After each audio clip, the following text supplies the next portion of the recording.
Welcome to Spooky News from Spooky Ventures for October 1st, 2021. Well, the month of Halloween is officially upon us. For those of us who see the spooky all the time, it's nice to have everyone else on the same page for a while.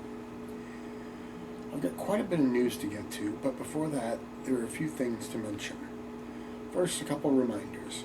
After I'm done talking, be sure to stick around. You'll find URLs of the sources for the various news items.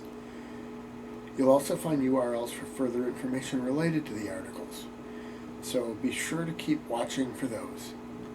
Secondly, remember, Spooky Ventures, and our YouTube channel in particular, is supposed to be interactive. Please comment about the videos, like our videos, share our videos, and subscribe.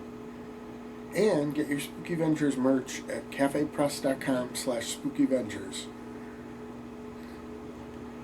First up on the news, there was a new interview with yours truly that was published as a podcast, and by the time you're viewing this, it should also be a YouTube video.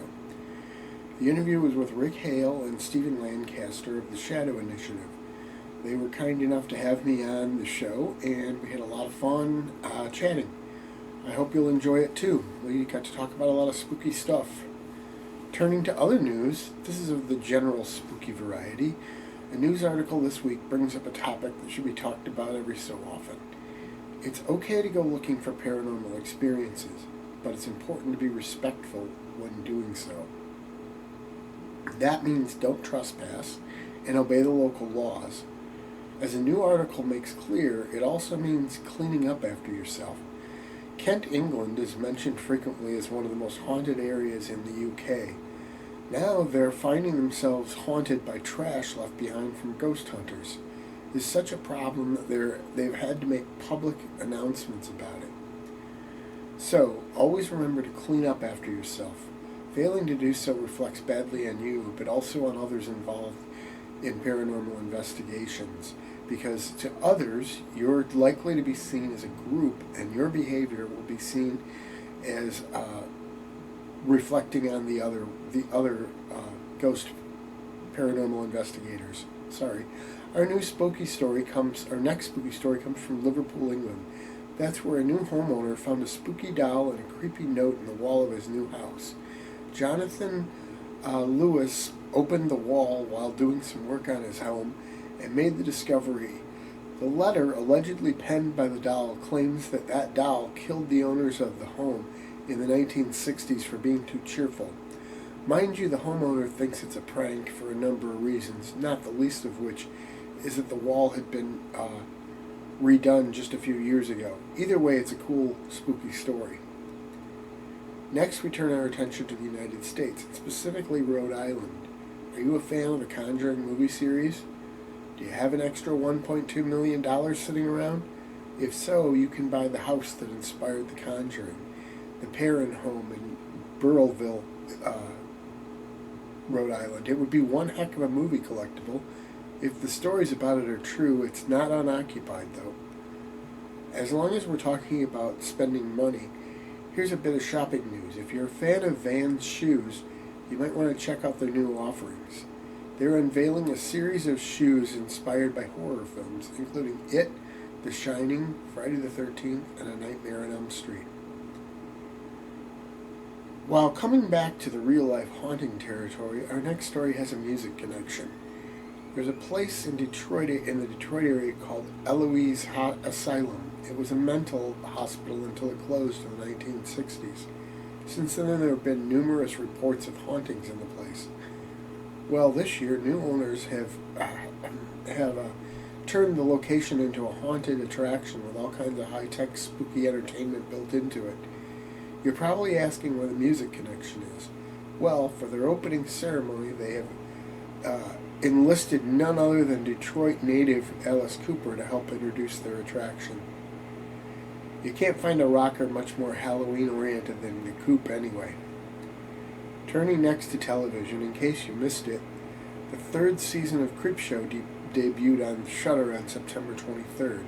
If you have the service, you can start watching now, but if you don't, there's a trailer to be seen for the season.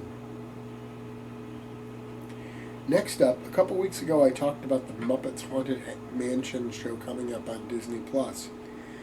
Well, there's a brand new trailer out for that one too.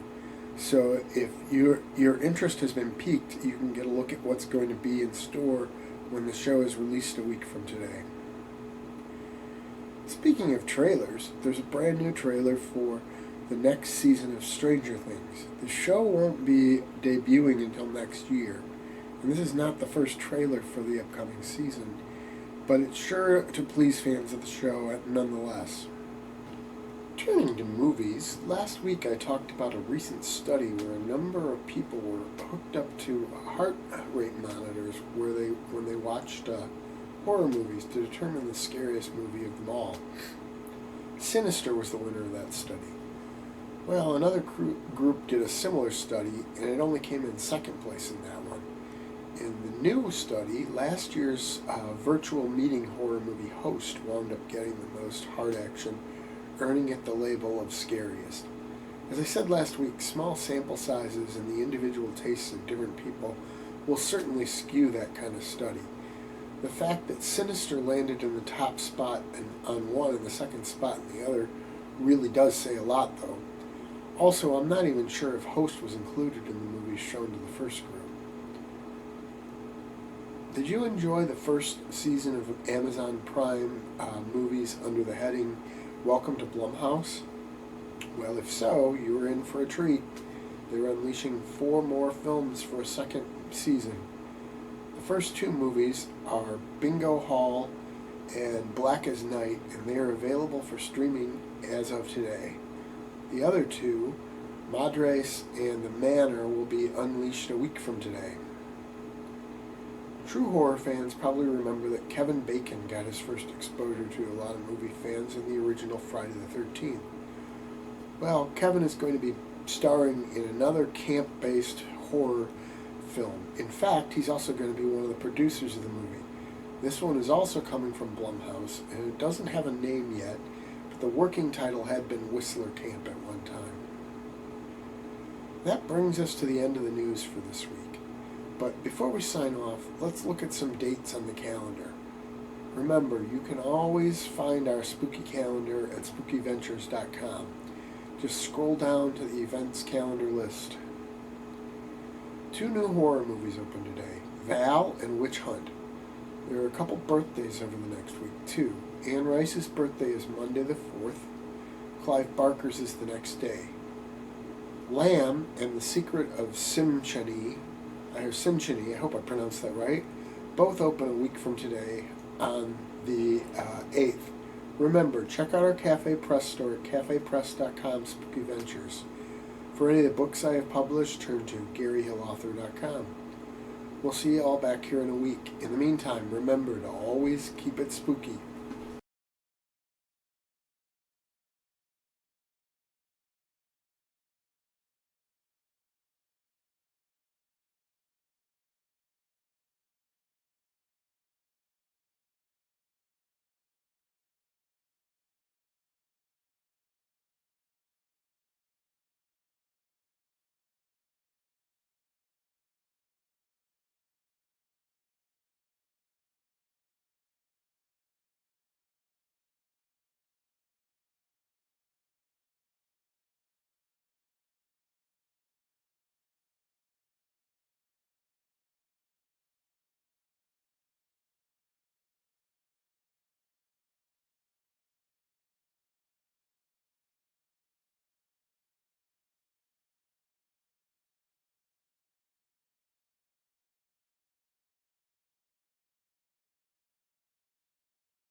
Spooky Ventures is the home for spooky content and spooky merchandise on the web.